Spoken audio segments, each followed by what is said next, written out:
Sanibona, ngaphambi singene kwivideo namuhla, ngithi angithathe lethuba ngibonge i-support nothando enikhombise lona lingaphezu kokucabanga kwethu. Siyacela niqhubeke nisupporte njalo ngokubuka amavideo ethu, ungakhohlwa ukukhomenta, ushare, ulike. Siyafisa ukuzwa umbono wakho. Sicela ke singene kwivideo namuhla. The Somali community has requested a meeting with the board of directors of this hospital. The same board that has denied our people numerous times a meeting. Secondly, the Somalis are saying they are here to say they are unhappy about the language barrier, number one, and the culture barrier. Now for us it's very simple. They must rather go to their hospitals in Somalia than to come make threats or to come sit in boardrooms and say this is unhappiness. You don't have an option to be happy in this country. How do you allow a Somalian foreign community and you deny your own people that live around these areas? They never ever had an opportunity to give us opportunity of a platform to discuss issues at this hospital. And here we see now foreigners are being given an opportunity to engage with management. Basic thing from us, it's unacceptable. These guys got shops all around here. They want to walk into a boardroom and to dictate. They want their language, they want their culture respected. Here mense, wat 'n nonsense is hy? Waar kry jy reg? In which country will you ever get that right? Isikhathi lenkinga yabantu laba ababuya kwamanye amazwe isakhulunywa i-March and March kanye ne-Operation Dudula, bagxekwe yonke indawo. Kwashiwo khona ukuthi bayizenophobia, kwabalwa into eziningi. Kodwa manje sibona umphakathi wamakhaladi usukuma uma ngenyawo uthi no, asikwazi amaSomalia la afuna ukuzenzela noma yini ayithandayo. Futhi siyabona ukuthi labantu bane-special treatment. Bane-special treatment abasiphiwa ama-officials wethu wala eSouth Africa. Same officials abowagxeka i-March and March ne-Operation Dudula. Same officials manje abakwazi ukulalela abantu baseSomalia, kulalelwa izikhalo zabo. Kahle kahle kuyabona abantu abahamba phambili la eSouth Africa nabantu ababalekile yilaba. Lokhu nje kuyakukhombisa ngokusobala ukuthi abantu ababalekile nabahamba phambili mhlambe ibona ababavotela nje. Ngeke phela banakwe kangaka bengabavotelanga noma bengageni lutho kubo. Uma management ikwazi ukuhlangana nabo, kodwa amalungu omphakathi athi wona wakaza lithola ithuba lokuhlangana nje ne-management. Ngithe nje silithinte lolu daba kancane ngoba akusila bakuphela, kunabantu baseChina ababanjiwe izolo. Asifunda udaba lwabo.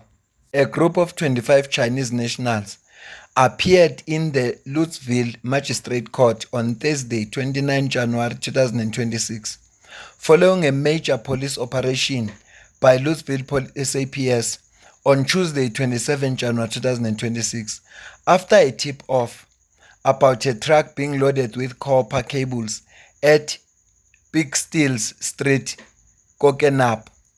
Police arrived before the truck could leave for Gqeberha in the Eastern Cape and arrested all 25 suspects, 24 men aged 24 to 50 and one 39-year-old woman, on charges of possession of presumably stolen property.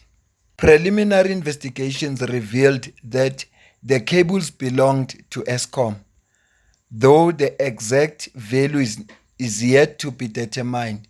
Eskom and SAPS have both frequently warned that copper theft undermines essential electricity infrastructure and endangers public safety. South Africa ikhululeke ngempela. Yizwe elikhululeke ngempela ke South Africa. Yonke into yakhona ikhululekile, nemithetho yakhona ikhululekile. Engakho kulula ukuthi bangasuka abantu eChina bazokweba ikhopha yala eSouth Africa. Kodwa nginesiqiniseko 100% sure ukuthi labantu kunamaphoyisa abasebenzisana nawo.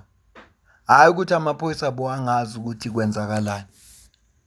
Kodwa uthothi kunamaphoyisa ayansuku zonke lapho kuyokoleka imali. Izolo ngiphinde ngadibana nolunye udaba lokuthi kunendoda eyabaleka eChina ngoba ifuneka. Uhulumeni waseChina kuseyithungathile waze wayithola ukuthi icashela eSouth Africa. uBrigadier Atlenda Mathe omkhulumeli wamaphoyisa o-National Spokesperson we-SAPS ukhulume kanje mayelana nalolu daba lwale ndoda. Very good morning and thank you for the opportunity. We do have a 63-year-old fugitive of justice who fled to South Africa in 2021. According to the Chinese government, he defrauded them of 120 million rand, in which he was running an illegal foreign currency exchange business in that particular country.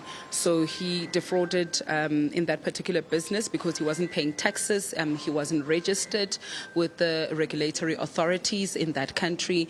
He defrauded the Chinese government 120 million rand. So he was placed on a red notice, which is a request to law enforcement agencies across the world to assist a particular country to locate and arrest and then surrender that particular fugitive of justice to them. So last year, in July 2025, he was attempting to apply for a US visa. We were then alerted by the embassy on what he was attempting to do, and we arrested him there and there. He's been in police custody for the past 6 months. We received an extradition order from the Minister of Justice on the 20th of January. We then communicated with authorities in China, and I can confirm that 3 days ago, the delegation that you would have seen earlier arrived in the country. We held a meeting with them. They not only alerted us on this particular fugitive, but they also alerted us on 18 others that we have been looking for, actively searching for. 11 are on red notices, and we are still actively searching. So that particular meetings was to actually provide a progress report on how far Interpol SA is in finding those particular fugitives. Umuntu uyeke wonke amakhandra abhekaya ngaya kuwo, wayeka zonke indawo beyangabalekela kuzo, kodwa wakhetha iSouth Africa. Yazi kungani? Kukhululekiwe. ISouth Africa izwe nje elikhululeke ngempela, likhululeke lokho xa kukwenza. Bengeke phela lo muntu azi ukuthi iSouth Africa inomthetho oqinile abalekele la. Kodwa siyabonga ukuthi ugcine ebanjiwe. So baningi abantu. Uyabona nje makhulunywa ngodaba lama-China, uDr Nasiphi Moya usivezele inqwaba yama-China arana ama-brothels la okuba khona losisi laba abathengisa imizimba. Besilo sikhuluma ngawo ngoDisemba. Zivalwe indawo abaziphethe ngoba bakhanda ama-room, baqashisele osisi labo ukuthi no abasebenzele kuleyo ndawo leyo. Isimo nje sibhekana naso ngaleso sikhathi ama-services abo abhadala, babhadala amanzi, ababhadala ugesi, batshontshile zonke lezo zinto. Zonke lezo zinto lezo zibeka iSouth Africa njengezwe elingenamthetho. Uma besuka abantu base-South Africa bethi asikwazi phela ukuvumela izwe lakithi libe nje kube kamachanca, kusukuma thina abantu base-South Africa, thina ngoba singamaxoki thina. Sisho yonke into, sibabize ngamagama, sisho khona ukuthi xenophobia, kusho thina ngoba asinawo umuzwa wokuthanda izwe lethu ngaphezulu kwento zonke. Asikwazi ukuvikela izwe lethu. Sivumela noma yini noma ubani obuyaphi kuthenza umathanda la izweni lethu. Isona simo nje sibhekene naso le South Africa yethu ekhululekileyo, eholo president wethu uRamaphosa. Isimo nje sibhekane naso. Mina ngiphatha kabi lento ukuthi kusuka umuntu le kubo noma kulephi izwe asuka kulo azokwenza ubugebengu la. Ukuthi makukhishwa ama-stats we-crime eSouth Africa, ngeke behlukanise ukuthi lena i-crime eyenziwa ama-foreign. Kuzothiwa i-crime eSouth Africa yenyukile. Kusho kubalwa ngisho i-crime eyenziwa nabantu abangesibona abala. Kuzosho njalo. Kuthiwa i-crime eSouth Africa yenyukile. Kubalwa i-crime engenziwa abantu base-South Africa. Hayi. Ya, angazi nokuthi ngithini, ngicela ukuyibamba le video. Ngizwe ukuphawula kwakho la comment section, ngizwe ukuthi wena ubona kanjani. kulolu daba esilixoxayo. Nampa abaseSomalia abakhala ukuthi kune-language barrier ne-culture barrier. So bafuna ukuthi uma befika kulezi zibhedlela, angazi nokuthi kiphi kuleya ndawo, lezi zibhedlela babonelelwe, nabo banakwe phela bakhona la abaseSomalia. Abatoyitoyela umndeni wabo, hoyi. Abatoyitoyela i-management asezweni labo, hoyi. Funa batoyitoyela i-management ase-South Africa. Abantu afuna bakhathazeka abase-South Africa. Bazothi uma sebesuka labantu njengoba sebeqalile bema emasangweni kuthiwa cha awungeni uma ungaseSomalia la kusukume thina abantu base-South Africa ngoba sinawo amaxoki la e-South Africa. Sithi ba-xenophobic labantu, i-xenophobia. Ngoba thina sinjalo. Siyathanda ukubukwa ngento engenamsebenzi. Thina siyakuthanda. Ukubukwa ngento engenamsebenzi siyakuthanda. Labantu ngeke ubezwe kuthiwa baye kuma-private hospital. Banalama demands. Why bengayivele kuma-private hospital? Baye kuma-public hospital, bayele kubantu base-South Africa. Akekho phela lapho uzobalwisa. Why kanti befuna ukuzobangisa abantu base-South Africa kuma-public hospital? Mbuzo wami nje loyo. Hayi, angibambe le video, ngicela ukuze uphawule kwakho la comment section. Ngizwe ukuthi wena kulolu daba nje silixoxayo ubona kanjani.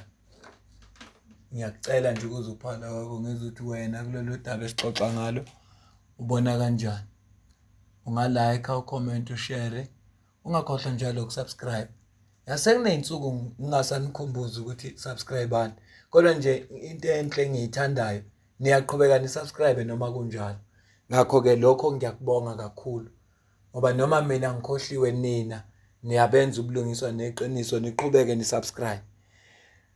Ungaseluleka futhi, siyayithatha nemibono. Kodwa imibono nje nawe ongathi uma ungaba yimi uthathe umbono.